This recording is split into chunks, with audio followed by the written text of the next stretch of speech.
Generation Anxious, a crisis of confidence in parenting and education. I'm Abha Adams, an educationist by default. I say default because my abiding love has always been theatre, and I dreamed of joining the National School of Drama in the mid-1970s, only to be told by my patriarchal and authoritative father that he would not tolerate his daughter doing nautanki. So I did the next best thing.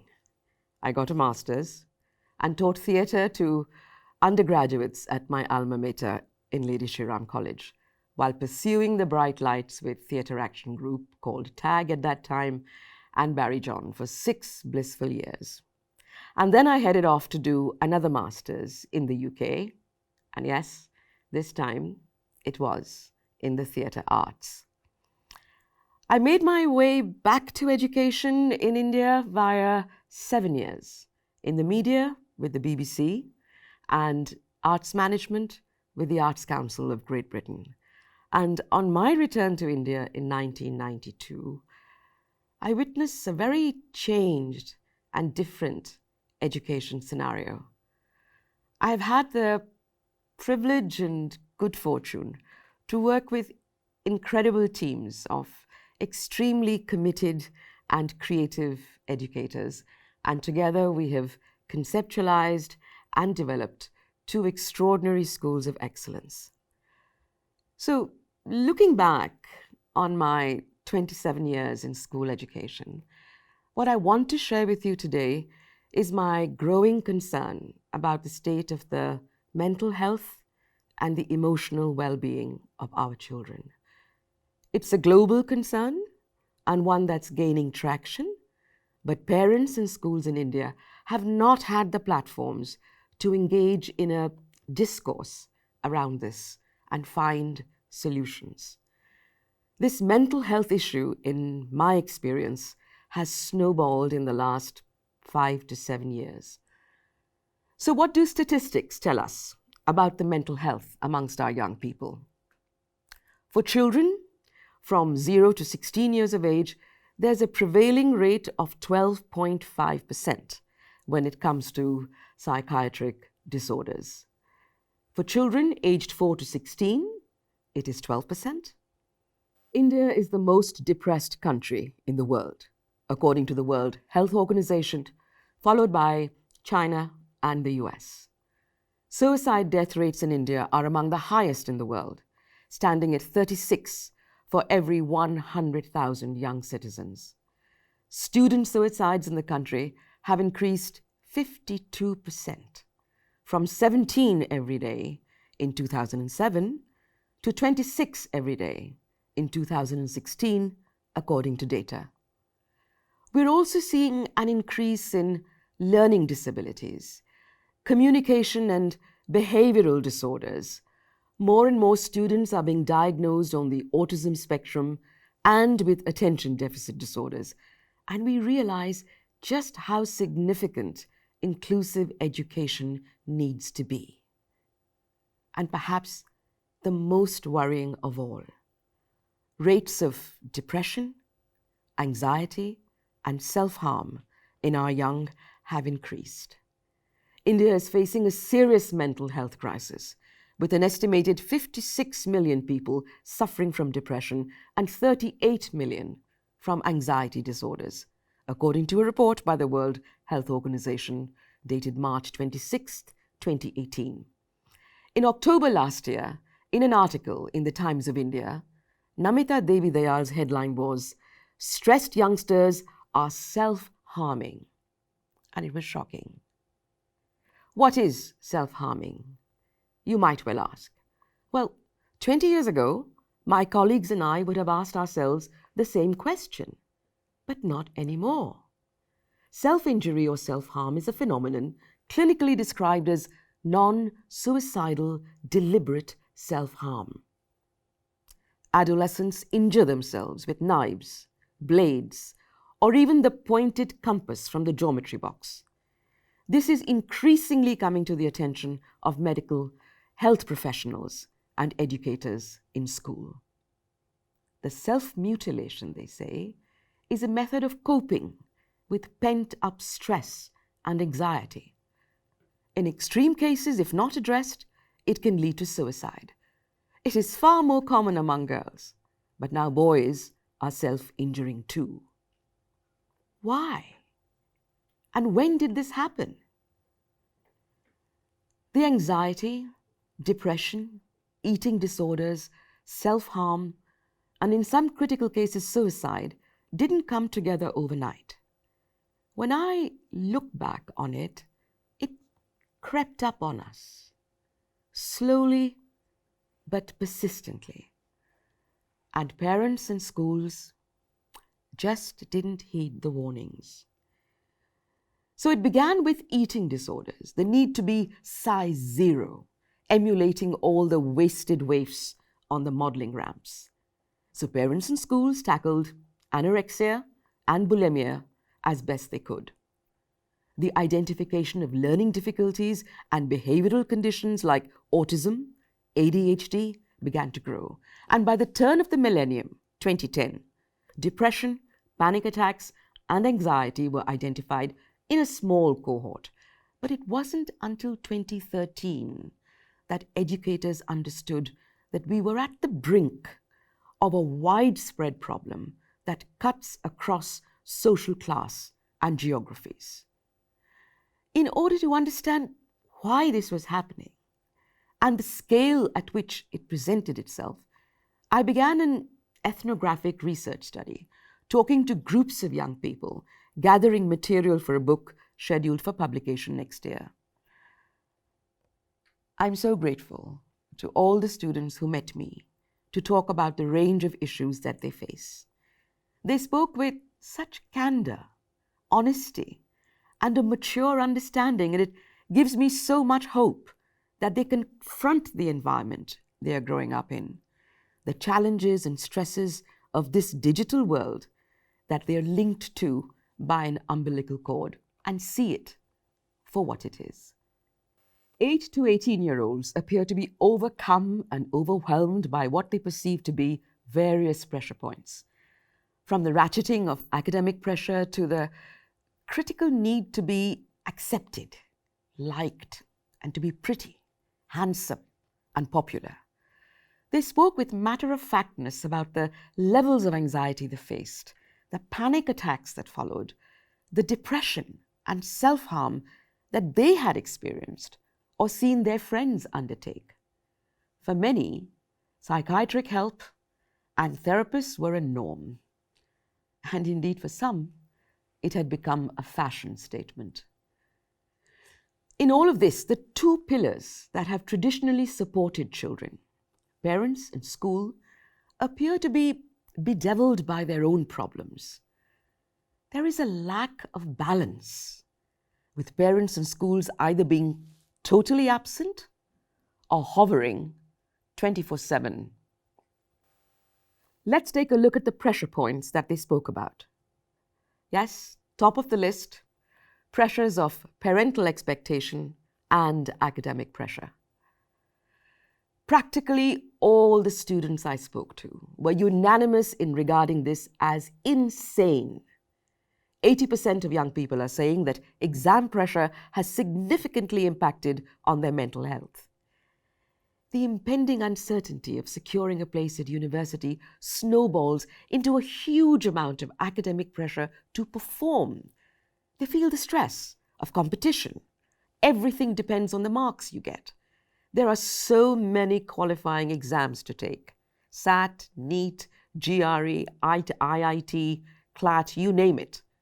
Each one feels the pressure of having to be an exceptional student with an outstanding portfolio of extracurricular activities.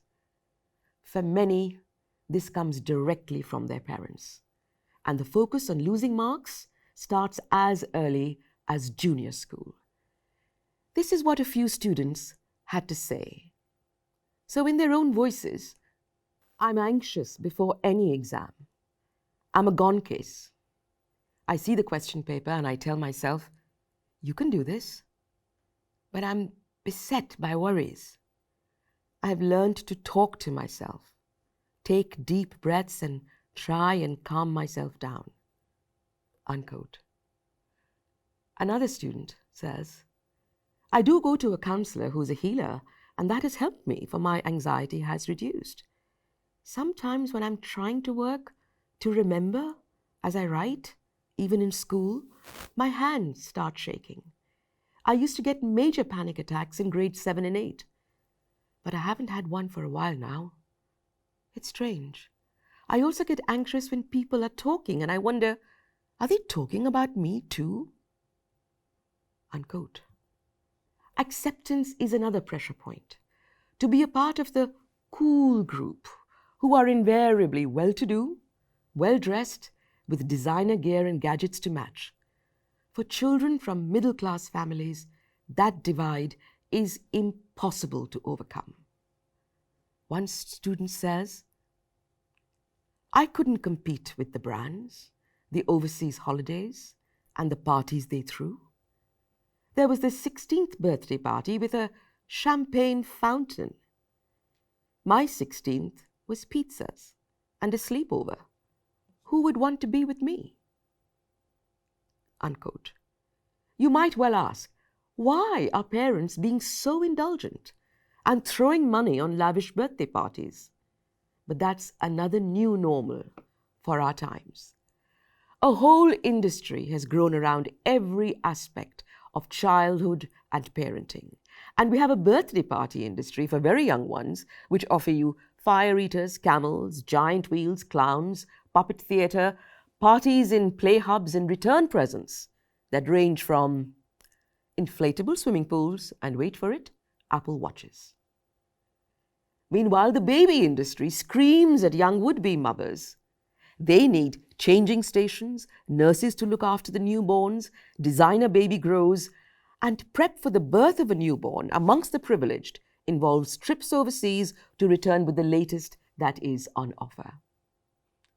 You see, I use the word industries with conviction. We have the activities industry, where every manner of experience is available for preschoolers and mums, from communication workshops for 2-year-olds to an array of gadgets that will help your 2-year-old enhance her cognitive skills and become a genius. And none of these, incidentally, involves the fundamental act of reading and spending time with your child. They are barely out of nappies and learning to walk when parental expectations take over. Some parents send them to 2 preschools because the second one has introduced an international language. I was speechless when the mother of a 5-year-old who was in kindergarten asked me whether I would recommend she took her daughter to Mandarin classes, because that was the language of the future. Keep in mind that this 5-year-old child already had a schedule of music, golf, Kumon mathematics, and art on 4 days a week after preschool. We're also seeing the phenomenon of KGOYF. Kids getting older, younger, faster. Puberty rates have dropped dramatically. Girls as young as 8 or 9 are dealing with their menstruation cycles without being prepared for this emotional shift, either by parents or schools. Adolescence has now advanced to 9 and 10-year-olds. Small wonder then that children as young as 8 are being diagnosed with anxiety disorders. Puberty is a time when we gain weight, grow taller, and in many cases get glasses, braces, and acne. And you don't know how you'll fit in. Parents and children alike are beset by the need to fit in. And acceptance for our young also depends on the way you look, your weight, and the color of your skin. Every waking hour, you need to be beautiful, glamorous, adored by fans, followed on Facebook, Instagram, and Snapchat. And most importantly, you need to be thin. They are plagued by these self-image and body issues. Everyone on social media looks beautiful. A 16-year-old would spend an hour on her face and hair before diving into bed so that when she's on the phone, she will look perfect. So our young boys and girls, accept. I'm not beautiful, I'm not handsome, and never will be. So let's hear some more student voices. For one student, it was the start of Instagram that drove her to lose weight. I did feel pressurized since I was a very fat kid and people made fun of me in school. Instagram was coming up at that time and I decided I have to be on Instagram, and for that I would have to get thin. Another student says, there are still days when I just feel ugly. Some days you just don't want to go outside. When you wear something and go outside, you want to run back in because you feel you're not looking your best self. And even your best self would never compare with someone else. That sort of pressure is very common. It's a snowball rolling down a hill. It just keeps getting bigger and bigger. And you don't know how to stop that momentum. It's affected my confidence, my self-esteem, and those are areas I have had to work on very seriously indeed. This pressure and obsession with looking a particular way, I wondered whether teenage boys felt the same pressure. The consensus was that they do. But in our society, men don't talk about their problems openly. Their struggles are linked to their dependence and addiction with their smartphones. And by the time you're 10 or 11, most children have been given one. According to Facebook, they will check their phones 150 times a day. The usage is over 20 hours a week minimum, so they would have spent 21 years or more on their smartphones by the time they're 80. Students are joining Instagram and Snapchat towards the end of junior school now, so they're experiencing the validation rush that you get when you see the likes and the blue ticks and posting selfies which create envy in those who see your pictures on Instagram and Snapchat and long for a similar ideal and happy experience. Students spoke frankly about looking at their friends' pictures and wanting to travel to those places that they saw on the posts. There was huge pressure, they said, to have as many likes as possible and to have followers. And now we have digital affirmation. Josh Glancy, a writer for the New York Times, relates how Instagramming has become a hazardous pastime, and he gives a few disturbing instances. 19-year-old Californian model Katerina Zarutsky was bitten by a nurse shark while staging a photo shoot in the Bahamas. The shark chomped on her hand, and in an Instagram post that followed, she made a valuable public service announcement. Quote, "Sharks are cute and can nibble at times if not careful." Close quote. She gained 150,000 followers. Closer home, Prabhu Bhattara was mauled to death in May 2018 when he tried to take a selfie with a Himalayan bear. These and many more were maimed or died, conducting the same tragic hunt for digital affirmation. The lives of our young are being eroded by a sense of low self-worth. Most of these young people are very bright, yet all of them think they're not good enough. While validation on social media platforms is critical, there's a complete immersion in digital technology, and this creates a huge disconnect for adults and children alike because we miss out on human contact. As one student put it, it's all down to social media. Parks are empty of kids. There are no kids. They're on their phones, computers, games, and it's an addiction. These games have combined the worst of two things. They have games, and they've made them social. So kids could be playing with some dude in Russia, and now it's all social media gaming, unquote.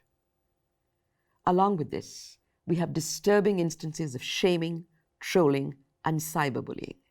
And all of these combine to present us with Generation Anxious.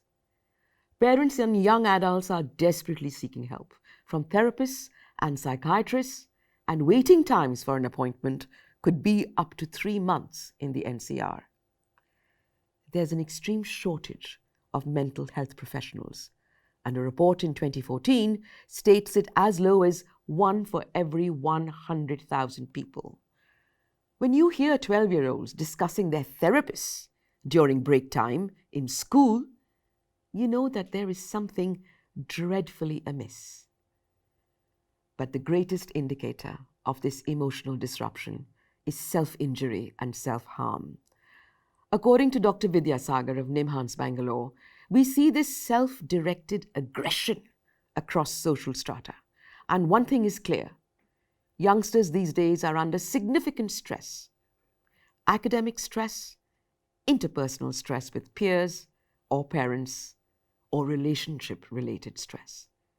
Describing it as something of an epidemic, Mumbai psychiatrist Kirsi Chavda says he now gets 2 to 3 cases a week, including some who are academically accomplished with supportive families. What drives young people to cut themselves? Students I spoke to shared their own experiences with an honesty which was really courageous. I quote, "A lot of people started self-harming, wondering, does it actually help my feelings? And then it's a kind of addiction. When you're feeling bad, you cut, and it distracts you. The pain takes over, and you're caught in a cycle. It's a cycle that you use to deal with your problems." Close quote. I cut myself in the 8th grade. I wasn't doing well in school. My parents were coming down really harshly on me because of that. And there were family issues and issues with friends. There was too much I didn't know what to do. So I just did it. I cut myself on my arms. And finally, an 18-year-old young man. I cut myself because I felt so much academic pressure and I needed my mother's attention. I have cuts on my arms, and I sit in my t-shirt next to her, and she's never noticed. Now, I've not been able to stop. Close quote. I haven't touched upon escalating substance abuse. They're drinking and smoking earlier, and the whole purpose appears to be to get wasted. Sexual activity is widespread in schools, and teenage pregnancies are on the rise. How can we address this? Firstly, we need to recognize it. If, as adults, we are on a treadmill of busyness, immersed in our digital worlds, disconnected emotionally other than on our devices, we lose out on communication, family time, and building the values of kindness and compassion, which are now seen as vulnerabilities. Our constant race to get on, our lives being driven as we consume more and more, and there is no space to reflect on relationships. Parents and schools need to be emotionally available, setting clearly defined limits for our young children and not providing instant gratification, no matter what ploys marketing companies use to get us to consume more and more. Children need a little deprivation. They need to understand that they're not entitled to be deserving of everything without earning it. It's not easy, but then raising children never is. We lived in far gentler, kinder times, when technologies were in their infancy, when family time mattered, when families did things together. Children will always need to know that they are loved. Family time, even if it is 1 meal a day together, without phones, and the critical art of conversation and discussion has to be reclaimed. We all need downtime, a digital detox, time to get bored, daydream, and plenty of time outdoors. So the genie is out of the bottle now. We can't put it back.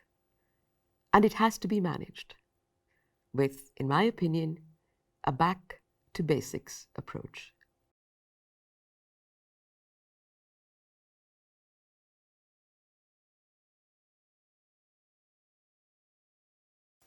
Okay, I'll try and attempt that first.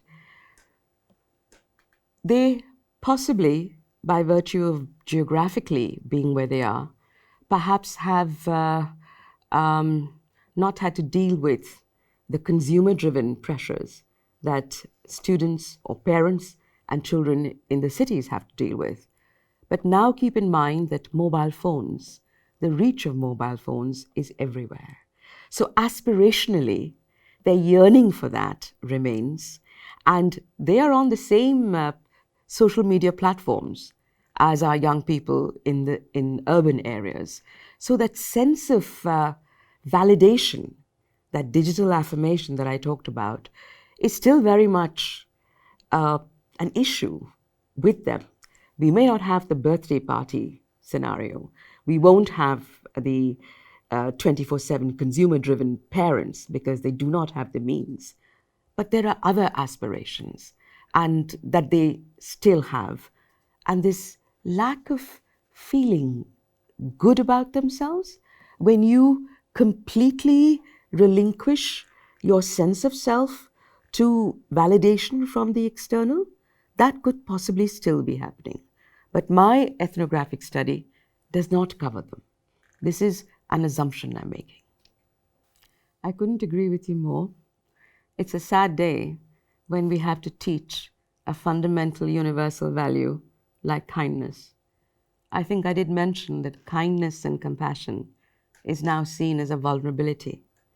And unless schools reverse that value system, own kindness and compassion, and see it as the bedrock of what they are trying to teach their children, it is not going to make any kind of shift. And even in schools that do that, and there are several who do attempt, we find that it's very often counterposed by what they hear at home. And it is coming from the home.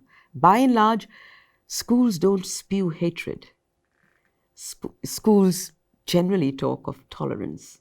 Some may do much, much more in terms of acceptance and informing their children about the pluralism of our country and the diversity that we have to cherish. Other schools may not go that far, but sadly, it's when that's happening in the home and then reverberating in class. So what kind of mechanism can there be?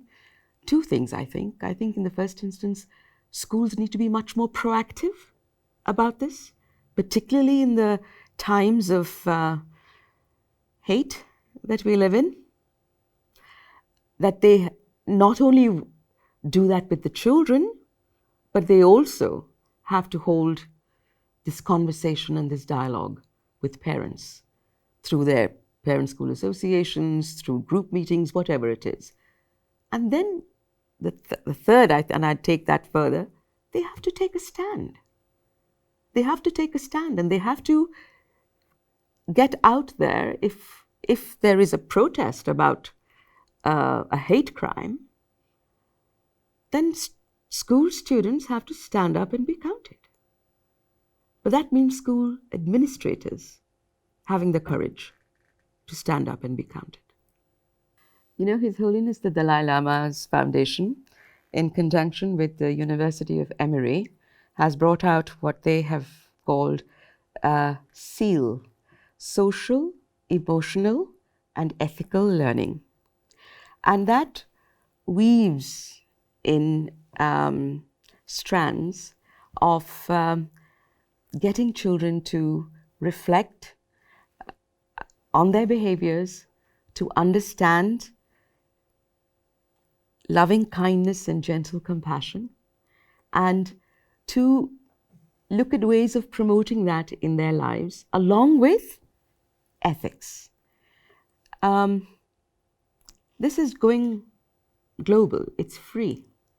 It's a beautiful curriculum. There is no reason why every school should not take it over, take it on, embrace it. Absolutely none whatsoever.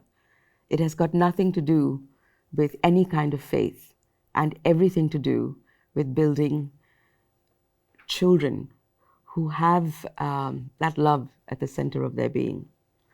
And interestingly enough, there are schools in the UK, 350, who are following mindfulness, which is also stemming from Thich Nhat Hanh, who is another Buddhist monk and a Nobel Prize laureate. And he has over 150 books on love and kindness and compassion and how to generate it from within.